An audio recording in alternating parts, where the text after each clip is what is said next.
Hi, Ihor. I'll quickly explain you how this vehicle is being formed. It's actually formed in using different layers. So basically, this particular vehicle we see is a combination of different layers, and those layers are the body, the soft top, the wheels, the tires, the tire treads, and if any of the elements like winch or the jerry cans they are to be added, they are all added on top of it as a separate layer. So I'll just separate these. I'll open different layers for it.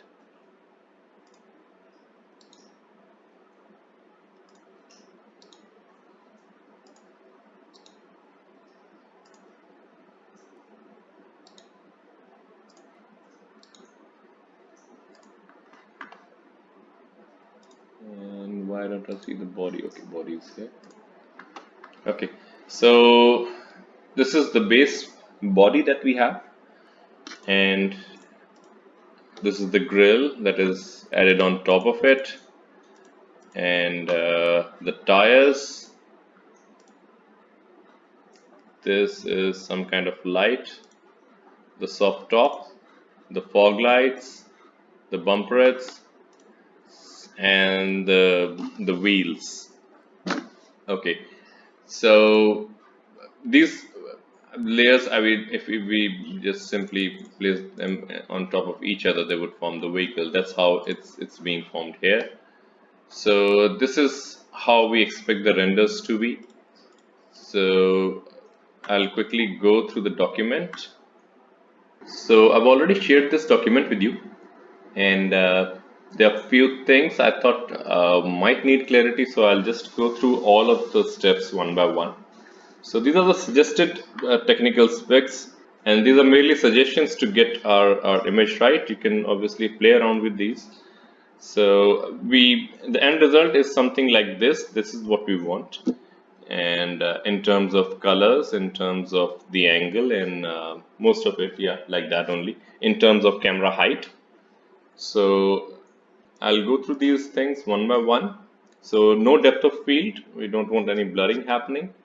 Camera film gate, if you're using V-Ray, we can keep it to the 36 mm, which is the default value.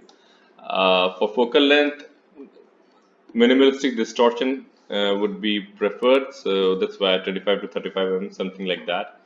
If we go beyond 35 mm, it starts to look more squarish, so that's why to keep the perspective feel, I'm suggesting 35 mm.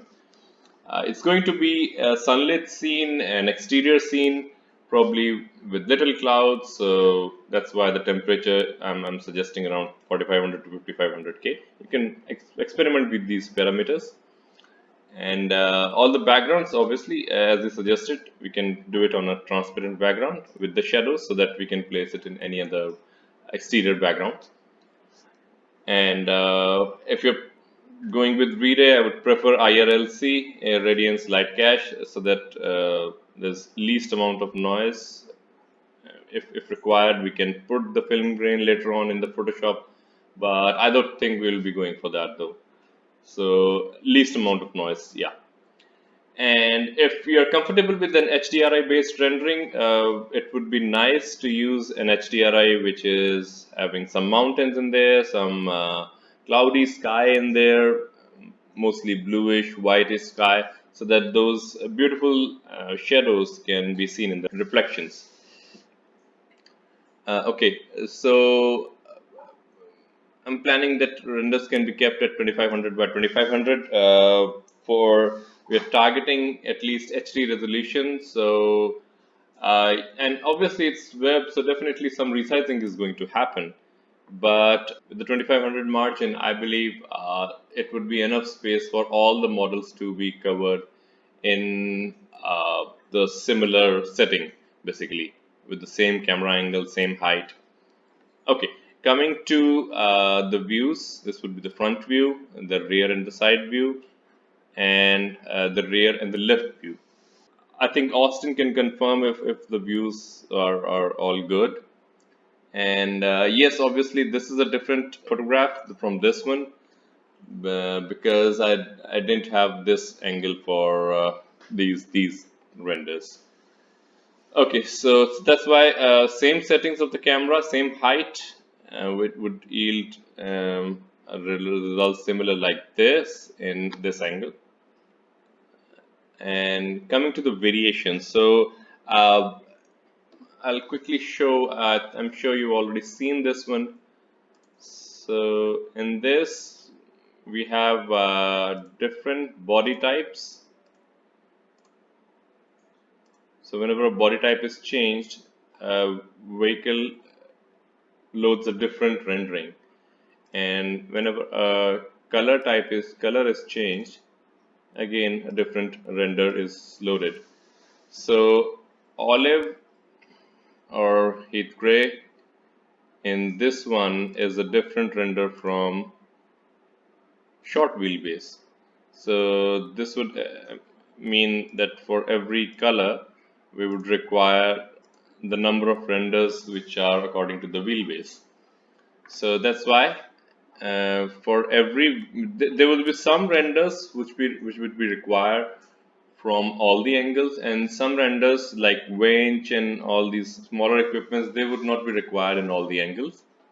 So I've compiled a list over here, and in this list, so these are the body styles: FJ40, 43, 44, 45, 45 crew cab. Every of these renders would be required from every view, all the three views, and all the three views would be in all these colors with two types of finish, gloss and matte. This I need to confirm from Austin that do we require gloss and matte differently, or we can do with a singular render for each color.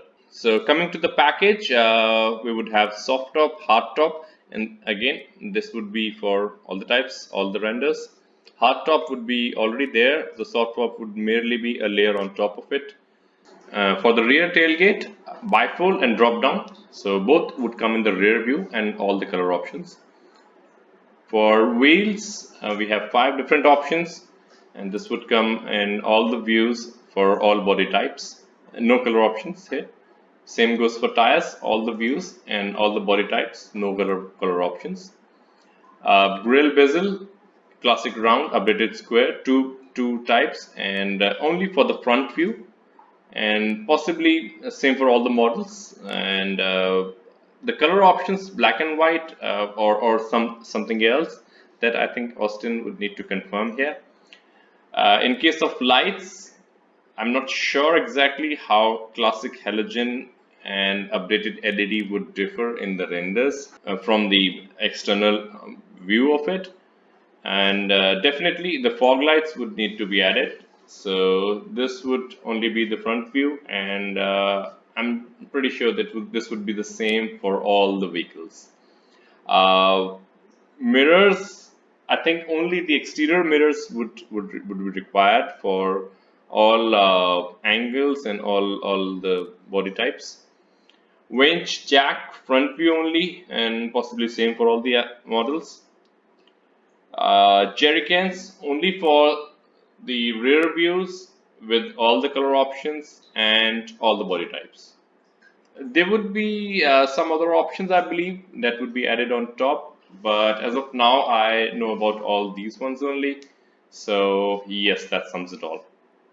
Thank you.